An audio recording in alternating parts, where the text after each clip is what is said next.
Welcome to Spelling Bee Ninja, where we empower your English language journey. If you're eager to unlock the secrets of the English language and enhance your vocabulary, you're in the right place. Join our community of learners and subscribe now for free educational content that will help you grow and succeed in your language skills.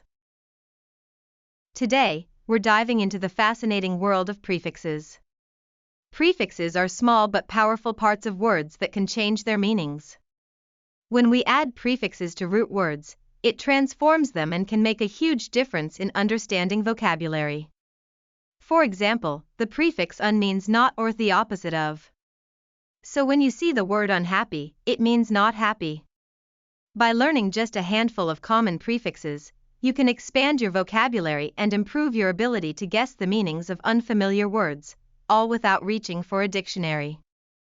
This skill is especially important for English as a second language learners, who may encounter a lot of new vocabulary and feel overwhelmed at times. But don't worry.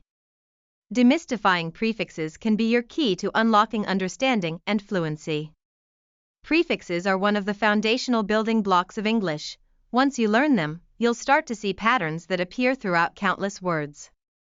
Let's explore some of the most common English prefixes together. First, we have undash, which we already mentioned means not. Think of words like unkind, meaning not kind, or uncertain, meaning not certain. Next up is re-dash, which means again. If you need to do something again, like write a paper, you would rewrite it.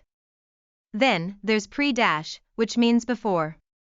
If you're preparing your dinner before it's served, you might preheat the oven.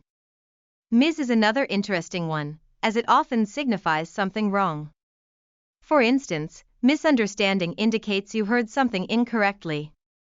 Another negatively oriented prefix is dis-dash, which means not or the opposite of. For example, to dislike means not to like.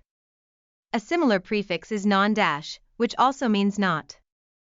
A useful one in writing is sub-dash, meaning under or below, and it's seen in words like subway or submarine.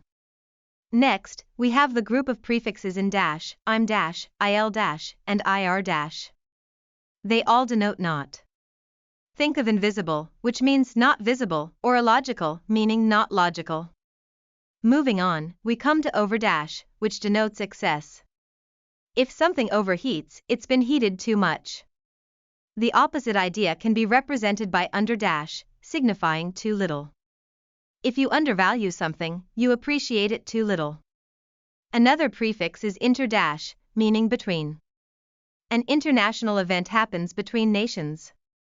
Then, there's trans-dash, which signifies across or change. To transport something means to carry it across a distance. Let's not forget multi-dash, indicating many, as in multicultural, which signifies a mix of cultures. Next, we have semi-dash, which defines something as half or partly. If an event is semi-annual, it happens twice a year. Anti means against, seen in words like antibiotic. Auto means self, so if a car is automatic, it drives itself. Bi refers to two. A bicycle has two wheels, while ex can mean out of or former, as in exit. Pro implies for or forward, so if you are proactive, you're taking action ahead of time. The prefix de means reverse, as in defrost, where you reverse the frost. Non indicates absence, seen in non-fiction, which is factual writing. Circum means around. To circumnavigate is to travel around the globe. Contra means against or opposite, seen in contradiction. The prefixes co-dash, con-dash, and com mean with or together. When you cooperate, you're working with someone. M and N mean to cause or to put into, as in empower.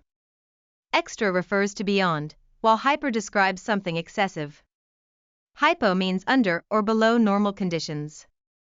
Conversely, macro refers to large, while micro means small. Mono means one, like in monologue, whereas poly means many, like in polygon. Then, we have self-dash, relating to oneself, while tri means three, like in triangle. Uni signifies one, as in unicycle. Pseudo means false, as in pseudonym. Neo refers to new, while tele means far, like in telephone. Post means after, as in postgraduate. Finally, retro means backward, like in retrospective. Each prefix carries its unique power, and understanding them creates a pathway to better vocabulary. Now, let's think about how we can master these prefixes further. So, let's quickly recap what we learned about prefixes today. A prefix is a set of letters added to the beginning of a word that changes its meaning. We explored a variety of prefixes like un-dash, re-dash, pre-dash, and many more. Remember, these prefixes help provide context to the root word, which can broaden your understanding and vocabulary immensely. Learning prefixes is like unlocking a new toolkit for tackling language. Each prefix brings a special power that helps you guess the meanings of new words. The more prefixes you know, the better you can decode the English language. Thank you for joining us today on Spelling Bee Ninja. We hope you feel inspired to explore prefixes and the unique meanings they add to words. Keep practicing and pay attention to prefixes as you read. Soon enough, you'll recognize them everywhere and feel confident in your vocabulary skills. Don't forget to subscribe to our podcast for more engaging lessons that will enhance your journey in learning English. Until next time, keep learning and embrace the power of language.